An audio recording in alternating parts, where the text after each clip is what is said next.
আপনারা সবাই জানেন যে এটা কেমন ধরনের কেস ছিল, কিংবা আমি ওই সময় কোথায় ছিলাম, আমার কাজ কি ছিল, কিংবা আমি কি করছিলাম। তো এই বিষয়টা নিয়ে খুব বেশি একটা বলতে চাই না। আর একটা জিনিস যেটা সদ্য হয়েছে, আমার লাইফে আমি কোনোদিন আসলে নিজে থেকে কোনো ট্রেড করে নিই। কেউ যদি এটা বলে যে এই ট্রেডিং নিয়ে কথাও বলেছি, আমাকে প্রমাণ দিলে আমি খুশি হব। সো এই সবগুলাই এখন আসলে যে কেউ যে যার যার মতো করতেই পারে, বাট জিনিসগুলো হচ্ছে যে আপনি যদি সুন্দর করে একটু করতো হয়তো মেবি বেটার হতো। আমার জন্য হয়তো মেন্টালি একটু ভালো হতো। কারণ ফলস এলিগেশনগুলো আমার কাছে মনে হয় না যে এই জিনিসগুলো খুব একটা ভালো দিক বহন করে আমাদের দেশের জন্য, বা বাইরে স্পেশালি বাইরের মানুষ যখন এগুলো নিয়ে কথা বলবে, আমার কাছে মনে হয় না যে জিনিসগুলো খুব বেশি একটা অ্যাপ্রোপ্রিয়েট হবে। কারণ আমি যেটা ফিল করেছি, প্রথমটা তো আপনাকে বললামই, আর দ্বিতীয়টা যেটা মানে আমার লাইফে যখন আমি কোনো ট্রেডই করিনি নিজ থেকে, সো স্বাভাবিকভাবে আমার ভুল করার কিংবা ওটার সাথে যে ধরনের ওয়ার্ডগুলো ইউজ করা হয়েছে সেগুলো আসলে কতটা অ্যাপ্রোপ্রিয়েট সেটাও আমার জন্য একটু দুঃখজনক। অবশ্যই কষ্ট কিংবা অভিমান থেকে নেয় না, আমার কাছে মনে হয় যে this is the right time move on করার জন্যে এবং নতুনদের আসার সুযোগ তৈরি করে দেওয়ার জন্যে।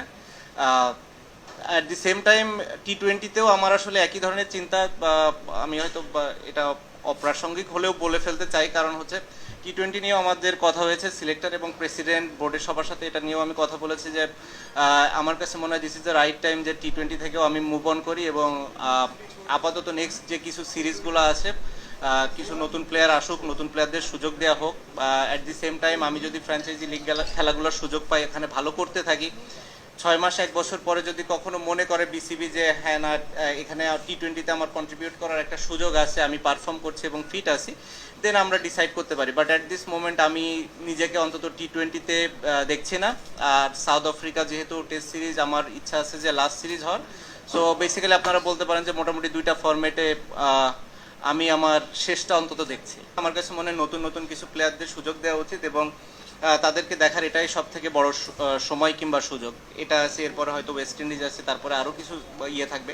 আমার মনে হয় 2026 সালের যদি দিকে বাংলাদেশ ক্রিকেট বোর্ড চিন্তা তাকায়, তাহলে সেটাই হবে সব থেকে ভালো দিক, এবং এটা আমরা সবাই মিলে ডিসিশন নিয়েছি এবং আমরা সবাই এটাতে একমত।